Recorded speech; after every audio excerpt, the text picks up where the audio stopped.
आंबाड्याची सुकी भाजी। Hello friends, welcome back to our channel. आज आपण बघूया आंबाड्याची सुकी भाजी कशी करायची।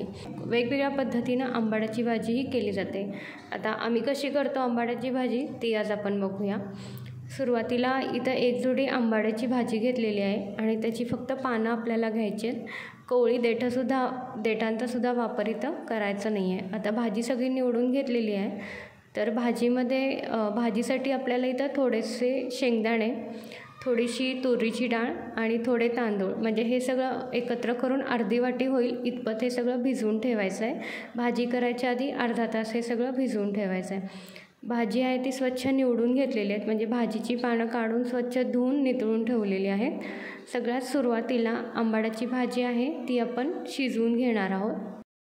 त्यासाठी एका पातेल्यामध्ये 4 वाट्या पाणी घेऊया आणि पाण्याला उकळी आल्यानंतर त्याच्यामध्ये चवीनुसार मीठ आहे ते ॲड करूया। त्याच्यानंतर भाजी आहे ती आपण त्याच्यामध्ये शिजण्यासाठी ठेवून देऊया। पाण्याचा जास्त वापर करायचा नाही आहे। भाजी शिजवताना भाजीच्या वरतीपर्यंत पाणी येईल इतपतच पाण्याचा वापर करायचा आहे।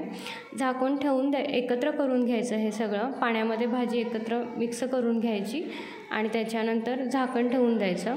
5 ते 7 मिनटामध्ये आंबाड्याची भाजी आहे ती शिजून छान अशी तयार होते। भाजी आहे ती छान शिजून तयार झालेली आहे। ही आता आपण थंड करण्यासाठी ठेवून देऊया। भाजी थंड झाल्यानंतर भाजीतलं पाणी आहे ते वेगळं करून घ्यायचं। एक छोटीशी चाळण घ्यायची, पुरणाची चाळण किंवा घरात जी अवेलेबल चाळण असते ती घ्यायची। त्याच्याखाली एखादं भांडं ठेवायचं आणि पाणी आहे भाजी आहे ती पूर्णपणे नितळून घ्यायची, म्हणजे पाणी आहे ते वेगळं काढून घ्यायचं। ह्याच्यामुळे थोडीशी भाजीतला थोडासा आंबटपणा आहे तो निघून जातो। पूर्णपणे नितळून घ्यायची भाजी आणि भाजी आहे ती इथं समजतं तुम्हाला छान अशी शिजून तयार झालेली आहे। भाजी नितळून झाल्यानंतर त्याच्यामध्ये स्वच्छ पाणी घालायचं, दुसरं थंडच पाण्याचा उपयोग करायचा इथं आणि त्या पाण्यातून भाजी आहे ती छान अशी पिळून घ्यायची हाताच्या मदतीनं।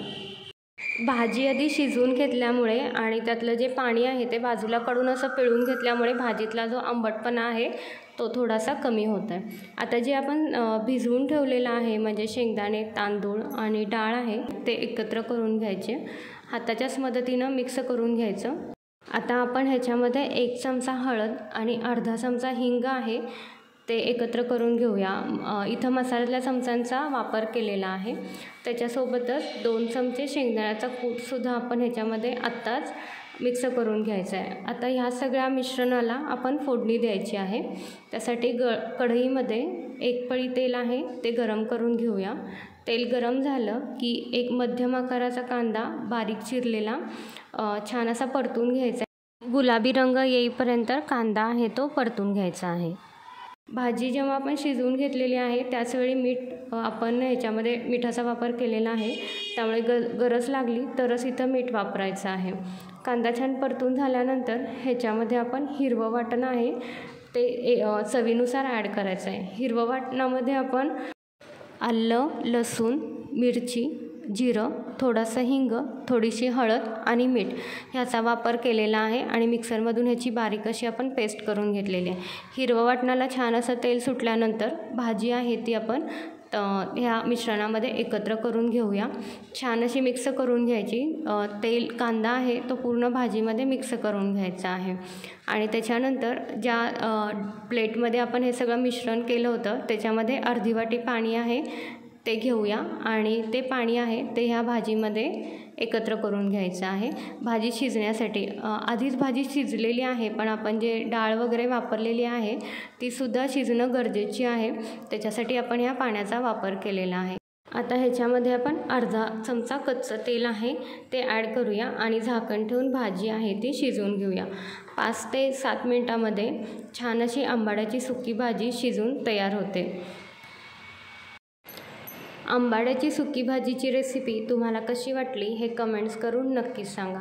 रेसिपी आवडली असेल तर रेसिपीला लाईक करा, रेसिपी शेअर करा आणि जर चॅनलला अजूनही सबस्क्राईब केलं नसेल तर चॅनलला सबस्क्राईब करून बेल आयकॉनला क्लिक करा, ज्याच्यामुळे तुम्हाला नवीन व्हिडिओचं नोटिफिकेशन आहे ते मिळू शकेल। Thank you for watching.